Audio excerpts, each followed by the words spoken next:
Welcome, everybody. My name's Kimberly Cole. I'm from Thomson Reuters. I run our specialist sales organisation for our financial and risk business.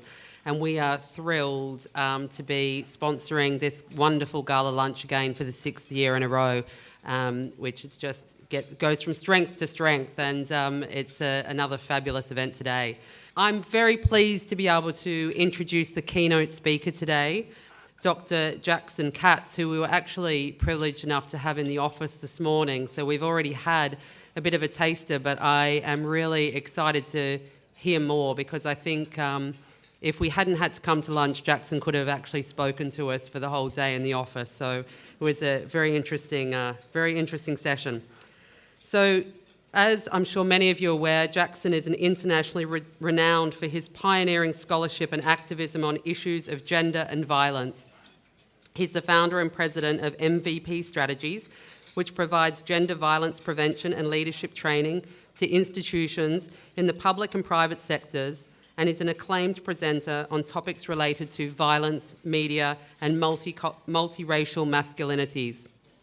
Since 1990, Jackson has lectured at over 2,500 colleges, prep schools, high schools, middle schools, and professional conferences, and also military installations in 49 states, 8 Canadian provinces, and across Europe. Europe, Australia, and other countries, sorry. His TED Talk, Violence Against Women is a Men's Issue, has been viewed more than 2.5 million times. I recommend you all have a look at that if you haven't. And he's the author of an influential book entitled The Macho Paradox: Why Some Men Hurt Women and How All Men Can Help. His latest book, published this year, has the provocative title, Donald Trump, Hillary Clinton, and the Politics of Presidential Masculinity. Today, Jackson will be sharing his insights on how the media creates and exacerbates gender stereotypes that influence not only the roles we expect women to play, but also how we understand masculinity. Please join me in welcoming Jackson.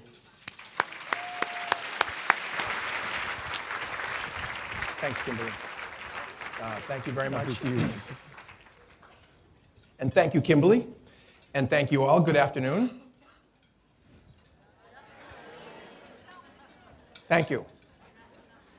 I've been told that Hong Kongers are really friendly people, and I just wanted to see you demonstrate that reputation was deserved.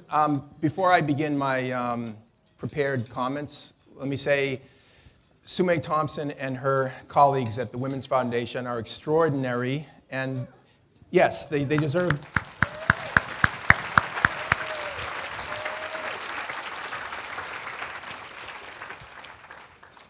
They deserve, obviously, our gratitude, thank you, and respect. And also, I appreciate very much and am very much honored by the opportunity to be with you today as a result of your advocacy. And this whole week for me of meeting with various groups and presenting with various individuals and groups has been,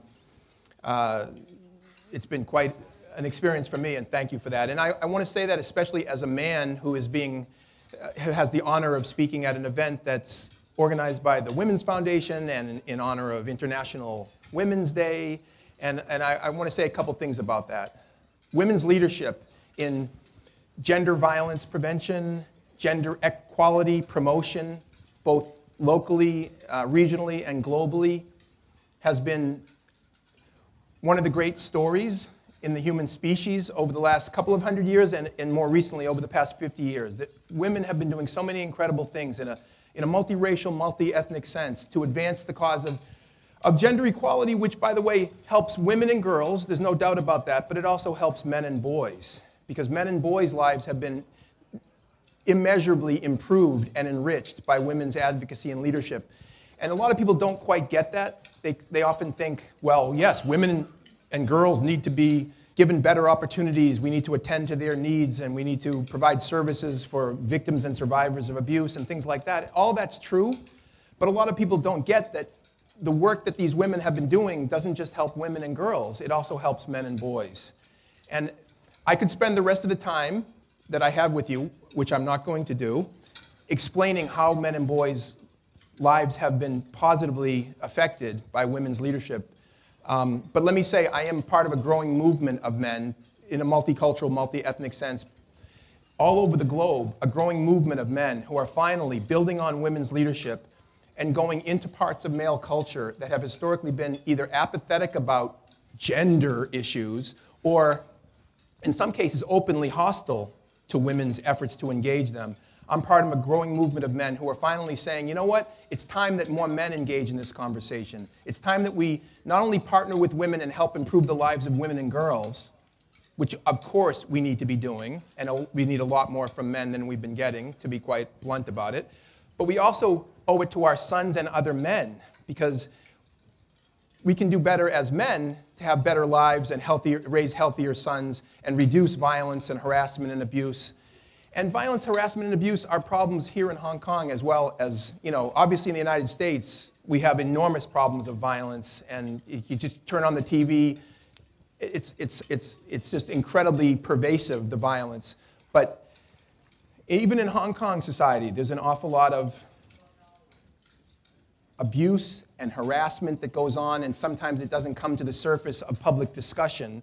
And I think it's an important part of moving forward as a society to actually acknowledge and be honest about, yes, we have our own issues here. And I have to say, I'm very happy that some of the men with whom I have been working in the last few days, from different sectors, from everywhere from corporate CEOs to police officers in the Hong Kong Police Department to educators in the lower levels, if you will, or in the high schools, as well as educators at the universities. There's an awful lot of men in this room and in this society who are willing to say, you know what, yes, we do have a stronger role to play, and we are going to do more than we've been doing, and we're going to partner with women, including organizations like the Women's Foundation, and figure out how we can take this to the next level.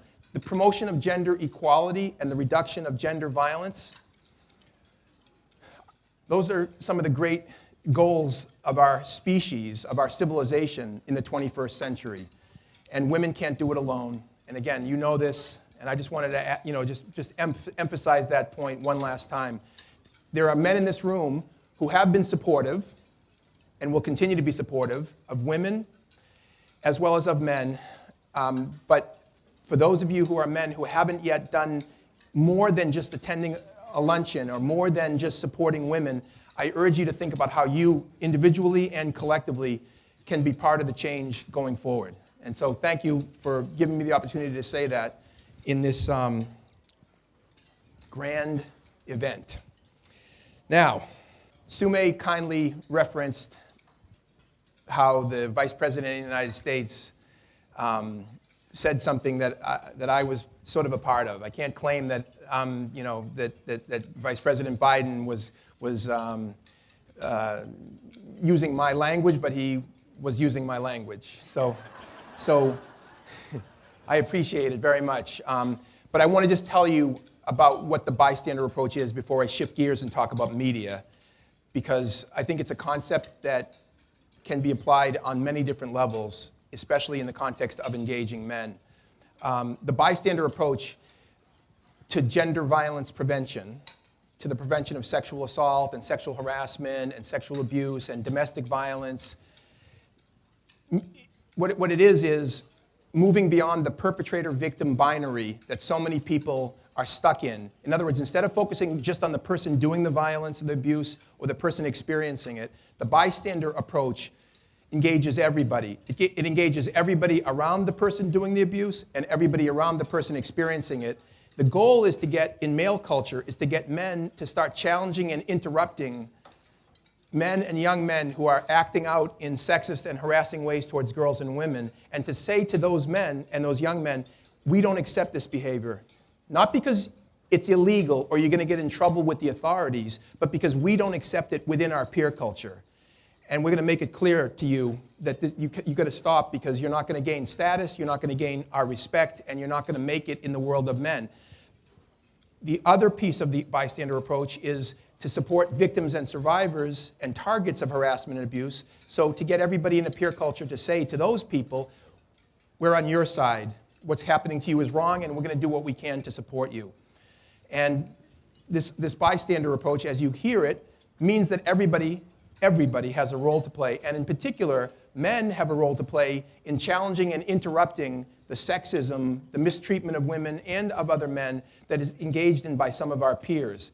And when I say some of our peers, I don't just mean this is just about boys in school, although it is about them as well. This is also about powerful men in the C-suites of wealthy international corporations who have peer cultures as well, and who participate in shaping norms of what is considered acceptable behavior among men.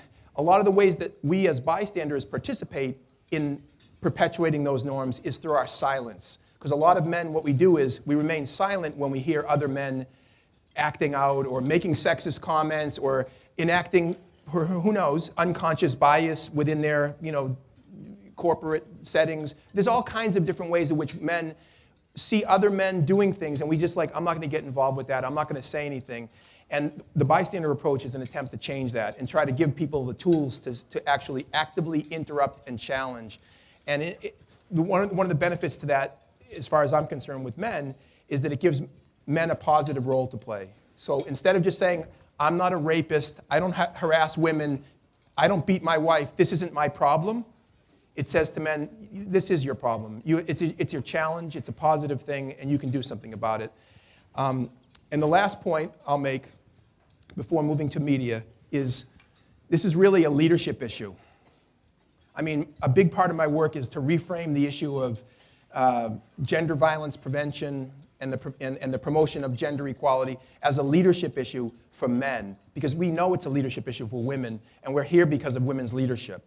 But it's a leadership issue for men as well. And we need men, the more power you have, the more responsibility you have to promote these basic concepts of justice and fairness and equality and human rights. And what we've been missing in the world is not women's leadership on these issues, we've been missing men's leadership. And so I hope that today is a step forward in acknowledging and then hoping to inspire more of that men's leadership.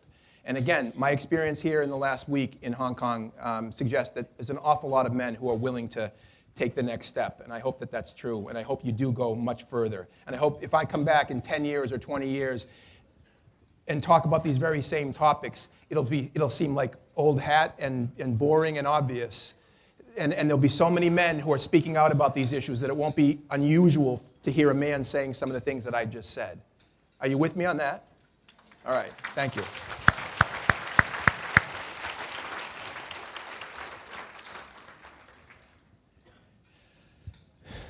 And now I'm going to shift gears to media. But can I just say, Jasmine, that was incredibly impressive and incredibly brave and courageous.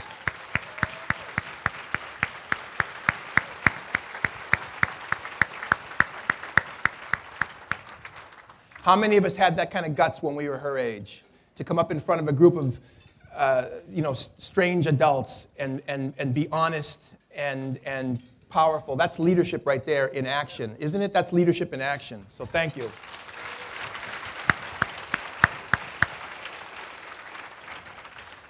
So, when Sume told me about She Objects, I was like, oh my God, that is so great. And this is before I had seen the film. This is so great because it's so important.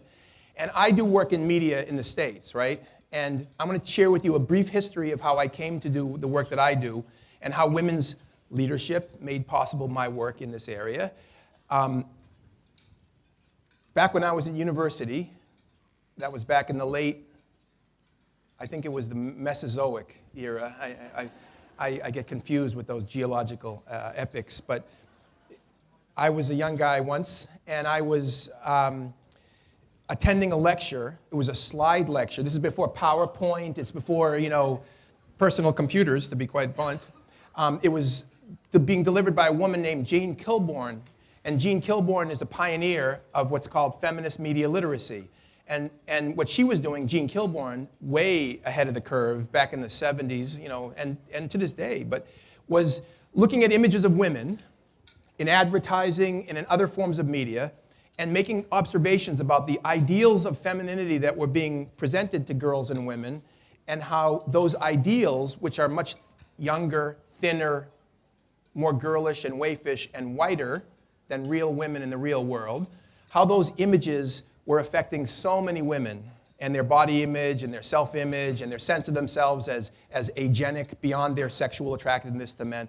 And by the way, men and boys are consuming those same images. So to think that somehow the only people that are affected by these reductively narrow definitions of femininity are women and girls is false. Men and boys are also profoundly affected by our consumption of those images. Anyways, as a young guy watching this, I was fascinated by it.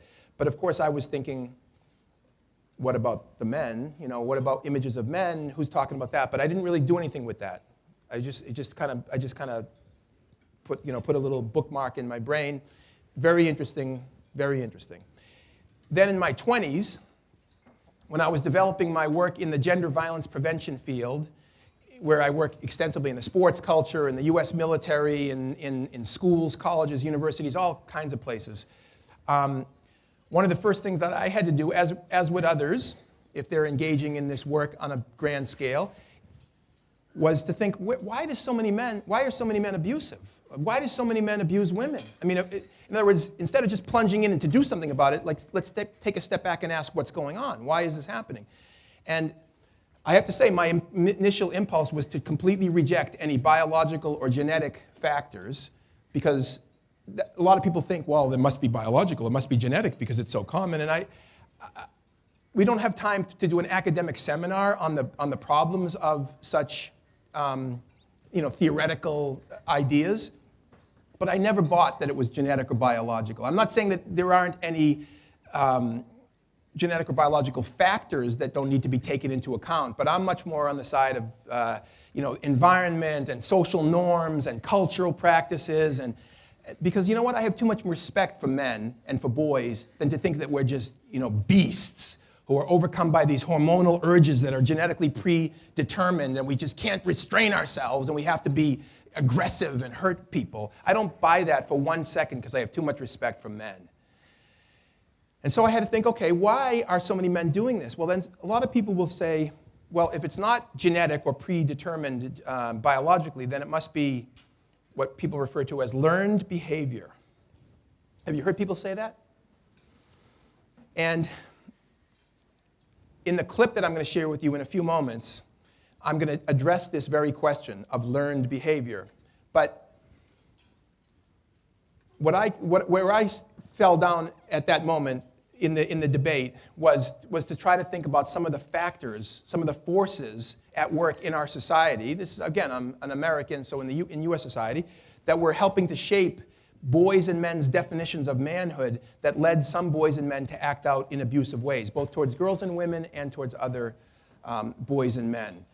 And I was very fascinated with media as one of those factors. And so what I did is I started doing research, and in my graduate work, I started doing research into who's been looking at the representations of men and masculinities in media and making observations about the relationship between those representations and those narratives and the violence and abuse and sexism and other forms of antisocial behavior that so many men and young men engage in. Who's looking at the role of media? And the answer was not that many people. And one of the reasons for that is that when people hear the word gender, they think it means women. And so they think gender issues in media equals women's issues in media. And so if you look at the textbooks, if you look at the discussions in the 70s and 80s and into the 90s about gender in media, it's almost always synonymous with women and media, as if men aren't gendered. You know what I mean? I mean, it's amazing how that works. And so I became one of the first people to really look at the representations of men and masculinities and connect the dots in these various ways. And so I put together a slide lecture, again, based on the work of Jean Kilbourne looking at women. I was looking at men. In the early 90s, I called it My Gun's Bigger Than Yours, Images of Violence and Manhood in the Media. And I put together a slide lecture, and I took it out, and I started presenting it around the United States. And I was continuing to do my work in gender violence prevention, but I continued to do my work in media, updating the slides, because our culture just produces an incredible amount of media material to work with. A lot of it's pretty harsh, you know. And then in 1998, there was a series of school shootings in the United States. And you know school shootings are pathetically common in the United States.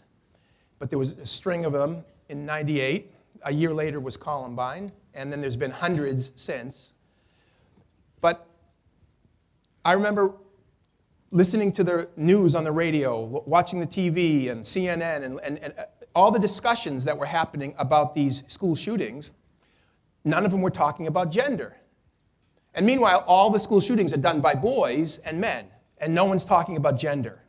And to me, it's the single most important factor, right? And can I just give you a little, this is a little piece of sort of, I don't know, graduate seminar discussion, I don't know, for your lunchtime pleasure.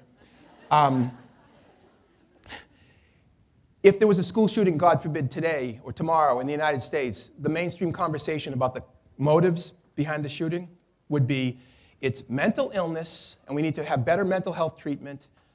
And then on the other hand, they would say it's guns and the availability of guns, which is true. Guns are very available in the United States. But it's almost like it's occurred to almost no one to respond to that by saying, if it's about mental illness and guns, then why aren't 50% of the shootings done by girls? Because if it was about mental illness and guns, then 50% of the shooters would be girls, because girls have every bit the mental health challenges that men have, and boys. Girls have every bit as access to guns as boys do. Because the answer is, it's not about mental illness and guns. It's about cultural definitions of masculinity. It's about narratives of manhood. It's about how boys have been trained to think about how to respond to bullying and harassment and violence, and how some of them, a small percentage, very small percentage, some of them develop a revenge fantasy against the bullying that's been done to them and go out and commit a revenge killing to reclaim the manly narrative of their life. To me, that's the base. It's so basic. It's so obvious when I say it out loud. Yet in the mainstream, people, we don't want to talk about that. Let's just talk about mental illness and guns, when gender is at the heart of it. And organizations like the Women's Foundation and other women's organizations, who are the ones at the cutting edge, locally and globally, of having these kind of conversations, are the really the brave ones who are willing to say out loud some of this stuff. And one of the reasons why some people don't say it out loud is because they're afraid that saying it out loud is somehow anti-male. It's somehow you're against men, if you're honest. I think it's against men not to say this out loud. I think it hurts men not to talk about this stuff honestly. I think it hurts boys emotionally, physically, sexually. I think men are the primary victims of most forms of violence, by the way. Outside of sexual violence, men are the primary victims of murder, attempted murder, assault, aggravated assault, gay bashing, bullying. Men and boys are the primary victims of other men and boys' violence. So to not have honest conversations about this because it might be anti-male is, to me, anti-male. You follow me on that? But thank goodness we have organizations, and feminist organizations and organizations like the Women's Foundation, who are willing to boldly go forward and start saying some of this and beginning some of those sometimes uncomfortable conversations. Now, I made this slide lecture. It was kind of crude in the sense that it was Kodak slides and, one slide at a time. What I ended up realizing is I have to make a film. Just like Sume decided we have to make a film, we have to get to the wider audience with these ideas. I said I have to make a film, and I after one school shooting and the media conversation refusing to talk about the central issue of gender, I picked up the phone and called somebody, a colleague of mine who's the director of an institute that produces educational videos, and I said, his name is Sut Jolly, Professor Jolly, we need to talk about making a film. We worked together, we made our first film, it came out in 2000, it's called Tough Guys, and the word guys is spelled G-U-I-S-E, like disguise, Tough Guys, and the update of Tough Guys came out about 2 years ago. And I'm going to share with you, just for your edification, a brief clip from Tough Guys 2 that is like sort of like an analog to the She Objects, which is focusing on women and girls. Tough Guys 2 focuses on men and boys, and I hope this is of interest to you. The last setup piece is, I said earlier that a lot of people talk about the reason why so many men or boys act out in abusive ways is that it's learned behavior. Well, I'd rather say it's taught behavior than learned behavior. Because if you say it's learned behavior, it's passive. But if you say it's taught, it shifts the onus of responsibility onto those of us who are teaching our sons what it means to be a man. And the great pedagogical force of our time, the great teaching force of our time is media. And so it is important to include media in our understanding of the change and the social change and the social norms change that has to happen. And this particular clip will give you at least some indication of the possibility of doing that, and even doing it in some cases with humor. So, Danielle, if you could roll the clip, please. But it doesn't just come from their peer groups. It comes from fathers, coaches, and older male role models as well, who take it upon themselves to school young men in what it takes to measure up to a patriarchal ideology that says being a man is about domination, power, aggression, and control. Hit me. Come on, hit me. Come on. Come on, Jack. Hit me. Hit me. Hit me. Come on. Come on. Here it is. Here it is. Hit it. Come on, son. Come on. Son, left. What are you doing? So I'm going to conclude. I want to share with you a quote from one of the great Americans of history, and certainly of the 19th century. His name was Frederick Douglass. He was a black man born a slave who became an advisor to President Lincoln, a major figure in the abolition of slavery movement, and then he was a prominent supporter of women's rights in the mid-19th century. He was way ahead of the curve, Frederick Douglass. He said, it's much easier to build healthy children than to repair broken men. It's much easier to build healthy children than to repair broken men. And I think the spirit of so much of the work that the Women's Foundation does, and She Objects is doing, and my work, and a lot of other people's work in this room, is about building a healthier world for our daughters and our sons. And women have pointed the way forward to some of us men. They've pointed the way forward of how, in part, to do that. And I know that there's men in this room who know that, and I'm just saying it out loud. But I think that going forward, the only way we're going to have a healthier society and a healthier world and reduce violence and abuse and harassment and all the other preventable problems. Not all the human problems are preventable, but these are preventable problems in large measure. The only way we're going to do that is with women and men working together. And then what that means is we're going to have more men who are willing to take the risks in male culture that other men are going to somehow say to us, oh, you're going soft? What are you, Mr. Sensitive guy all of a sudden? Or, what are you not playing for the home team anymore? Or what are you taking women's side in the battle between the sexes? All the kind of ignorant stuff that men will say when they're being challenged to step up. You're going to hear that, but that's why we need more men who are willing to, like I said, work through that and be leaders and stand with women as our partners, our friends, and our allies going forward, because we live in the world together. Our fates are intertwined. Good luck to you, and thank you very much. Thank you.